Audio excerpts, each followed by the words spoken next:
Hey everyone, and welcome back to the show. Today, I'm so excited to announce our very special guest, Brian Burke. Brian, thanks so much for being here. Thanks for inviting me, Suja. Okay, everyone. So Brian has acquired over $500 million worth of real estate over a 30-year period, including 3,000 multifamily units and more than 700 single-family homes, with the assistance of proprietary software that he wrote himself. Brian has subdivided land, built homes, and constructed self-storage, but really prefers to reposition existing multifamily assets. Brian is the author of The Hands-Off Investor, An Insider's Guide to Investing in Passive Real Estate Syndications, which is a great book, and is a frequent public speaker at real estate conferences and events nationwide. Awesome. So Brian, give us a little color as to how you got started in the space, what you were doing before real estate and what drew you in. Well, I got started when I was 20 years old. So before I got started in this business, I wasn't doing a lot. I was going to school and getting a diploma is all I was doing before I got into real estate. And I was working part-time in a grocery store, believe it or not. And then to pay the bills, I got a job in law enforcement. I was working there by night because it was kind of a night job, and started putzing around in real estate during the daytime. And that led to me buying my first property before I even owned the house I lived in, which was a small little rental property I bought for, I don't even remember, it was less than 100 grand, I think. Got the seller to carry back the entire down payment for me. So I was able to get in with no money down because some book somewhere said you could do that. So I thought, all right, that sounds cool. And that was my first real estate investment. Now I've got, 750 of them behind me now, and still have no end in sight. Wow, that is pretty incredible. So I just got to circle back to something you mentioned, which is that you were working part-time in a grocery store. So did you know what you wanted to do in college? No, I had no idea what I wanted to do. I was working in grocery, and then I wanted to be in law enforcement and firefighting and all that. So that's when I got that job, and kind of figured that's probably where I would be forever. Originally I wanted to be an airline pilot. That was my real career goal, but I got my private pilot's license when I was in high school, but then I didn't have enough money to finish all the commercial pilot training. So sometimes you get forced into a career because you didn't have any alternative, and that was me. I didn't really have an alternative. So being an entrepreneur and being in investing in real estate was, I guess, the only thing that was going to work for me. Yeah, that's awesome. I love that you were reading books and applied that seller carryback for your very first investment property. That's pretty impressive. So you've been around a long time. I would love to hear some of the highs and lows of your career experience with real estate. To me, every day is a new high. It's an incredible business. I really love what I do. And, it seems like, lately every year gets better and better. So I would say that, right now it doesn't get any better than this. It's a high because we're selling a lot of stuff. And when you're selling stuff in a great market, it makes for a great year. And that's always exciting. But I've always been one that just, had a thirst for deals, right? And, we all love to be out there and buying. So, 3 years ago, I would have said, this is the greatest year ever because we bought like 2,000 units. That would feel great, but this year feels even better when you sell 1,000 of them. So, there's always those highs to think about, but this business is cyclical and there's lows too. And boy, I remember back in 2008 and 9, especially, well, I guess it was 07, 08 and early 2009. It was tricky back then. There was a point where it looked like no real estate made any sense. I had to stop buying for about a year and a half because I was too scared of what the market was going to do. And then of course, right when I thought that I had it made and the market fell by like, 50%, I went in and bought this big apartment complex and thought that was brilliant, but then found out the market still had more negativity in store for me and made it for a very troubling subsequent 4 or 5 years. That was really difficult. So, this market will deliver you all kinds of favors, and it'll, as they say, what the good Lord can giveth and can also taketh away. Interesting. So will you expand on that story? So, I know a lot of people went through it in the Great Recession. So at what point did you buy that 250 unit plex? Oh, this one was a 60 unit, and Okay. this, yeah, can you believe I almost got killed by a 60 unit? This is crazy. Um, yeah, so I bought a 60 unit property in 2009, early 2009, and what was interesting was there were actually two things that had occurred in this great financial collapse. First, there was a real estate collapse. And I bought this property after the real estate collapse, right? And so prices had fallen dramatically. I bought this property out of foreclosure. The previous owner paid double what I paid for it. And of course, had a big loan from the bank, and that didn't work out so well for either of them. So I bought the property thinking this is brilliant. This is the time to get in when everything's on half off sale. What I didn't realize, though, was that the next recession that hit, which was in, I think it was around August or September of 2008, was, all of a sudden Bear Stearns collapsed and Lehman Brothers collapsed. And now we have this great financial collapse that was caused by the original real estate collapse. So, first you have real estate tumble, you get in, and then that real estate tumble kills the whole economy at large. And when that happened, it's like, it seemed like half of our tenants lost their jobs and people were moving out. There was a point where I used to joke. I said, half the units are empty and the other half aren't paying. And that was about how bad it was. It wasn't quite that bad, but that's about how bad it felt. And it took a while to come out of that scenario. And it was a really painful and interesting lesson and experience. No matter how much you read about things that can go wrong, until you actually experience it, you never really feel the full weight of it. For sure. So what kinds of things did you have to do to get through that 4 to 5 year difficult period? Well, the biggest thing I had to do was try to build occupancy, and that proved to be like pushing a string uphill. That was going nowhere because so many people had lost their jobs. So instead, we got to this point where the property was bringing in just enough income to pay the expenses, but there was no money left to service the loan. So, your biggest expense, of course, is your debt payment, right? But you still got payroll and property taxes and landscape maintenance and other maintenance and insurance and all those other things to pay. There was enough money coming in to pay all that stuff, but no money left over to pay the loan payment. So I figured, no big deal. The loan payment's $15,000. I'll reach into my pocket. I'll pay that loan payment. Maybe I'll do that for a month or two, and this is going to bounce right back. Of course, it always bounces right back. So I did. I reached into my pocket for 15 grand. I paid the loan payment. The next month I did it again. The next month I did it again. I did that for 4 years, 15 grand a month for 4 years, because my only other choices were let the bank foreclose, hand the keys over to them and tell them to take it. Or in either of those two cases, my investors would have lost all their money. 100% wipeout is what it would have been. Well, that was unacceptable. And I had never lost investors' money by that time. And I had never intended to start. And knock on wood, I still haven't 20 years later after raising my first investor dollar. They've all gotten them back. But I did what I thought was right. I made that mortgage payment out of my own pocket for 4 years. And then finally, the market came back. Now, by this time, I had more money in the deal than my investors did. It's just that I put mine in there a little bit at a time versus all at once. But ultimately, the market came back. We were able to sell that property and made enough money on the sale to pay myself back all the money I loaned interest-free to keep it afloat, give all the investors their money back, and even a little bit of return, which was a good feeling. Wow, that is quite the incredible story. I mean, way to pull through. That sounds really hard. Where was that property located? That was, believe it or not, it was in Dallas, Texas, which was at the time one of the strongest markets in the country. So if you could imagine how strong their market was and had those kinds of problems, it could have happened anywhere. Yeah, that's really interesting that it was so hard to pull through there. If you could go back, I mean, hindsight's 2020. No one has a crystal ball, but if you could go back, is there anything you would have done differently with that deal?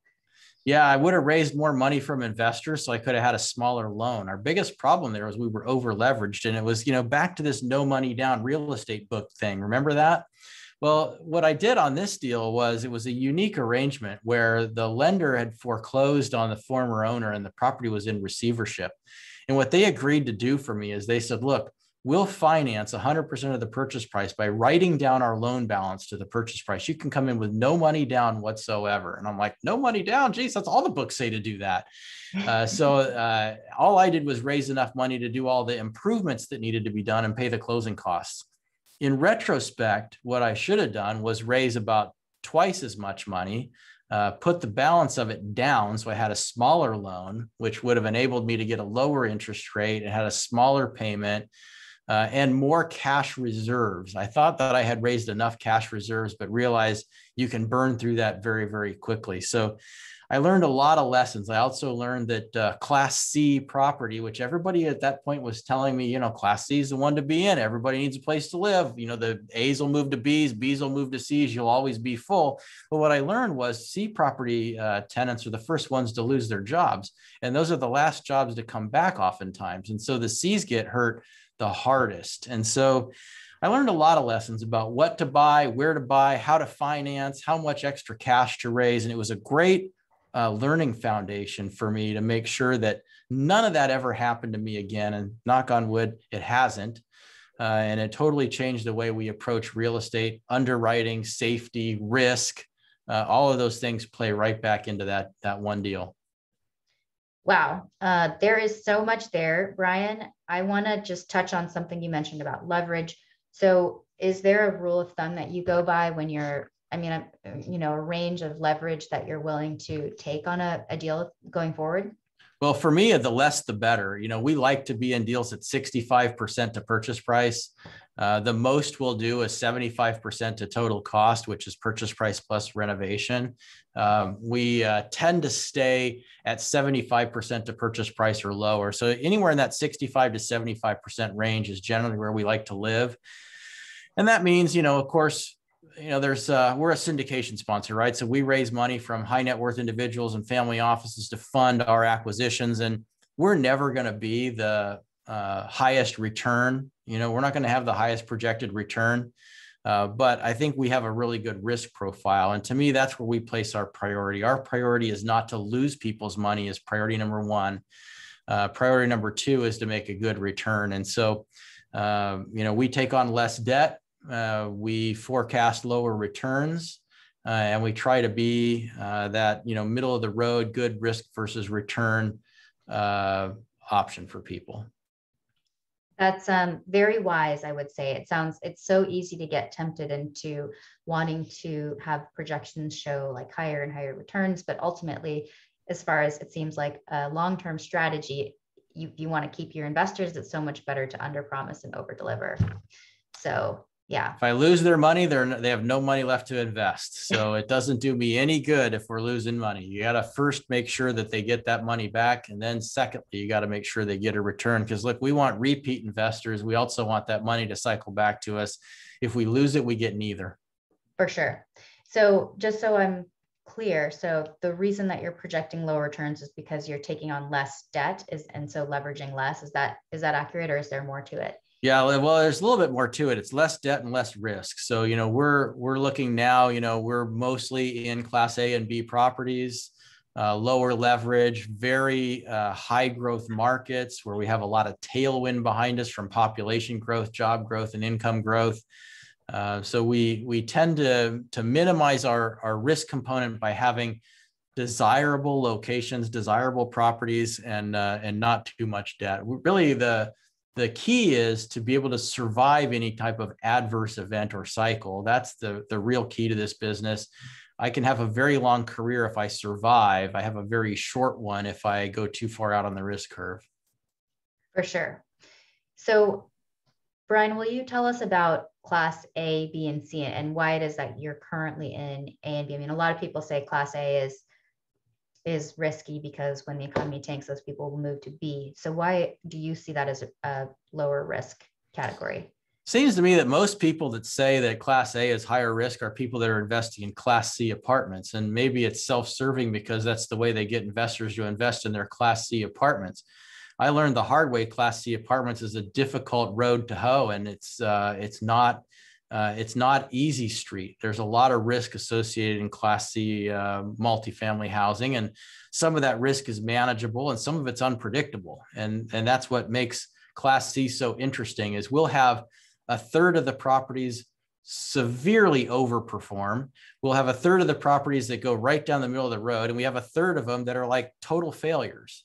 And so, it's kind of, there's too much feast or famine. When you get into the A and B, it's like, yeah, none of them are like stellar performers, but also they pretty much all are right down the middle of the fairway. And that's where we like to be, and I find that Class A properties have one advantage, and that's that they're desirable. And that means that people want to live there. You can always price it down a bit and capture a B to move up to an A. But if you're in the C business and you have to price down, that means you're bringing in D class property tenants. And that's really tough to manage, because now you're downclassing the property. You're making it very difficult. You're going to bring in all sorts of problems and crime and, drugs and non-payments, and just all that war zone stuff comes with it. And you just don't want to go there. But you can take an A property and down price and pull B tenants in there and still be just fine. Mm-hmm. Makes sense. So we were talking before the show about your experience in development, and you mentioned in your bio that you now prefer repositioning assets. Can you speak to that particular aspect, development versus repositioning? To me, it just all boils down to what we've been talking about already. It's risk. Whenever you're building something, there's a lot of risk involved. You have a risk that prices could go up. You could have a risk that it doesn't lease out at the rate that you thought that it might.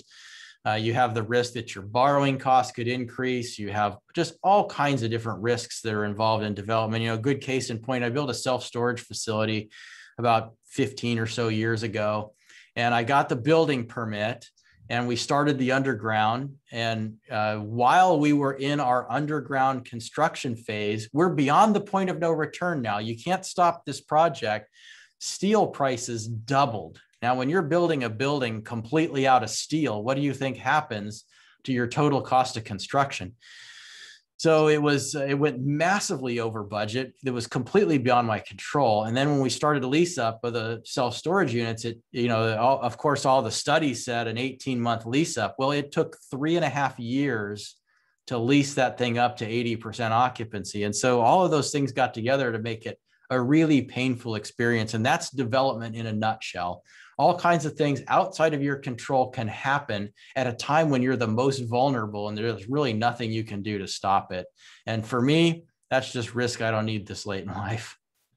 For sure.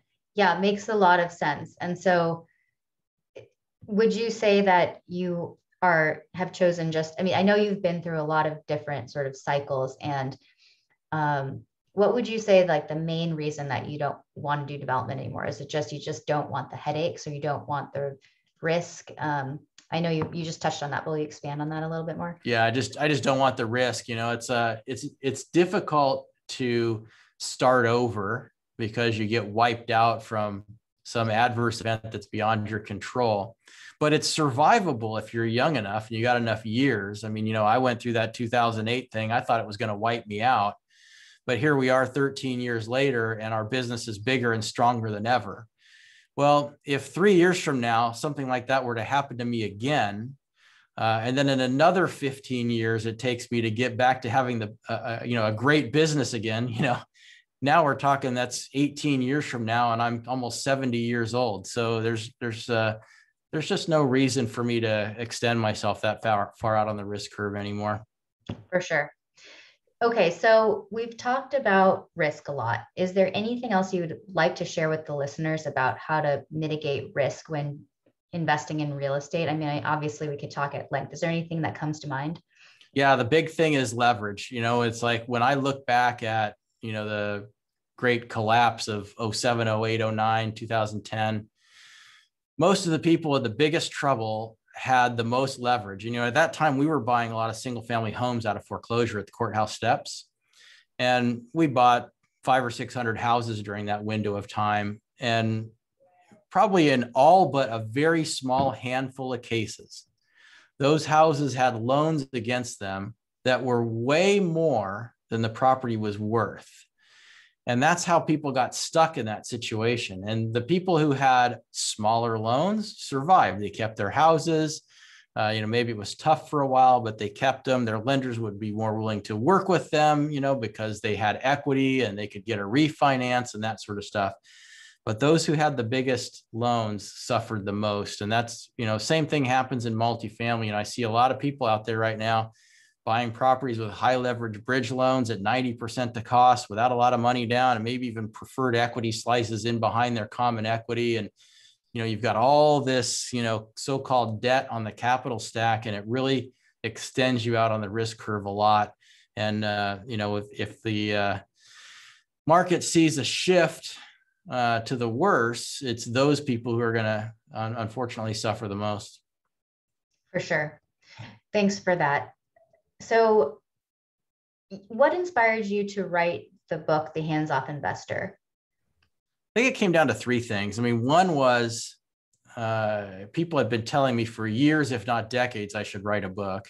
And I resisted the temptation because I never had time. So part of it was peer pressure. I finally just I couldn't make excuses any longer. I just had to give in. The other was, I talked to a lot of investors that are looking at our offerings, and I hear their questions. And it struck me that even sophisticated, accredited investors, very smart, financially savvy people were asking just the wrong questions. And I realized that there was a void of information out there. People didn't know what the right questions were to ask, and there was nobody to point them in the direction to show them these are the things you should be asking. There was no resource. There was no book on how to do this. There's no class. So I felt like the space needed a text of some sort to teach people how to invest in private offerings and what to look for. And it didn't exist. And then the third thing was, I had a friend of mine from back in the grocery store days. She owned a couple of fourplexes, and I always admired that she was able to do that as a grocery clerk and be able to afford to buy a couple of fourplexes. And she owned them for years and years and sold them and made a ton of money on them. She then subsequently invested that money into a private offering. What she didn't know is that the sponsor of that private offering was a crook. And ultimately that investment failed and she lost her entire life savings. So instead of being set for life, she was driving rideshare just to put food on the table. And it struck me that if somehow I could educate people who are thinking of making this investment on how to do it right and what to look for, and if I could prevent one person from repeating that experience, it would all be worth it. And I just couldn't wait to write the book any longer. I had to get it out there. Wow, that is quite the story for sure. I definitely can see the motivation there. I hope she's recovered, but in any case, so what would you say are some of the, if you just want to highlight a few, obviously you wrote a whole book. If you want to highlight just a few points that you think are important for passive investors, questions to be asking, ways to be looking at things. Well, the worst question you can ask is, what's the projected return?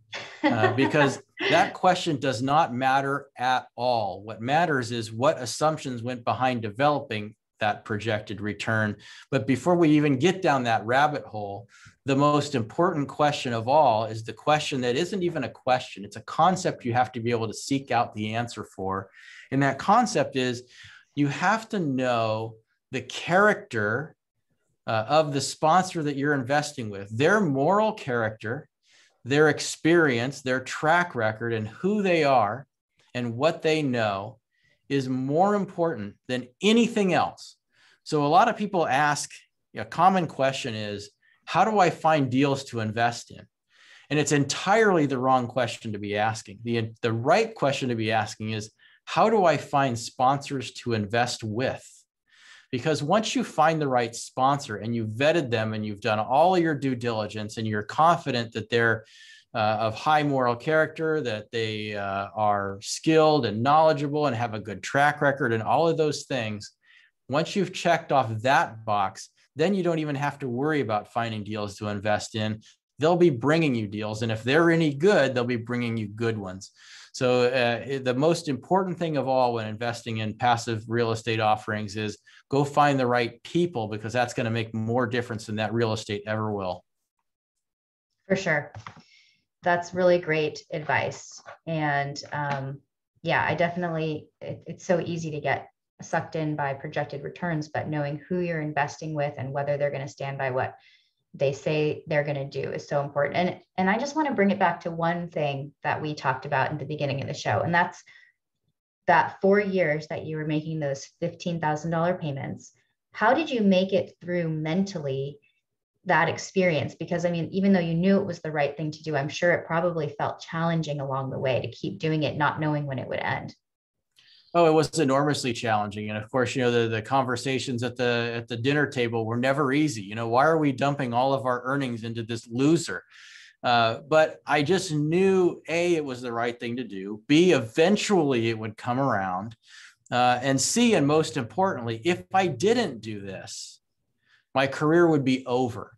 If you have a foreclosure on your record and you've lost all your investors' money and you plan to have a long career in the business of borrowing money and getting investor money, you're going to make it very difficult on yourself if you don't handle that responsibly, even in the worst of times. And so I just knew that it was critical to my success. And I'll tell you, looking back on it now, 10 years later, because now we can look back and laugh.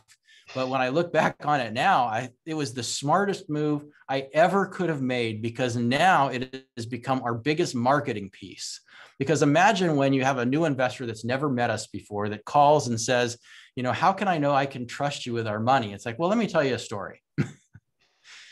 And that's a very, very powerful thing, because it's not just words. This is actions, and actions speak louder than words. And if people can see how you are in the worst of times, and this is something I tell people in the book, to ask potential sponsors, tell me about the worst deal you ever had and how did you handle it?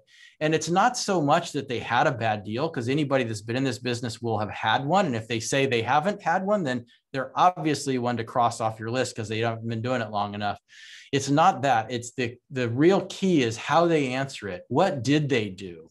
Because that's what's really important. And if they did the right thing, you're probably talking to someone you can trust. If they didn't, they're going to beat around the bush or try to give you a canned answer or a non-answer or say they've never had it happen to them. And that to me is a big red flag. For sure. And were you working a W-2 at the time? I was not. This was about 5 years after I had left my full-time job. Okay. Yeah. I mean, that makes it even harder, it sounds like. Sure does. Yeah, but that is, yeah, definitely impressive story. And, sometimes that's just, it's part of what makes us good business people, is going through those times and then coming back from them. So thanks so much for sharing that story, Brian. And thanks so much for all the words of wisdom you've shared with the listeners today. Would you please give the listeners a way to contact you, or a way to get to know you and your firm, and anything else you'd like to share? Sure. Yeah, they can reach us at our website. It's praxcap.com. It's praxcap.com. You can also find me on Instagram at Investor Brian Burke. You can find me on biggerpockets.com in the question and answer forums, answering questions for people. And you can also check out the book, The Hands-Off Investor, either on Amazon, in local bookstores, or at biggerpockets.com/syndication book. Awesome. Well, I hope you all take some time to go check out Brian's stuff. Very well worth the time. And thank you so much, Brian, for coming on the show. It's really been a treat to have you, someone who's a veteran in the business, coming on the show. So thanks so much. And we'll see you next time. It was a pleasure to be here. Thank you.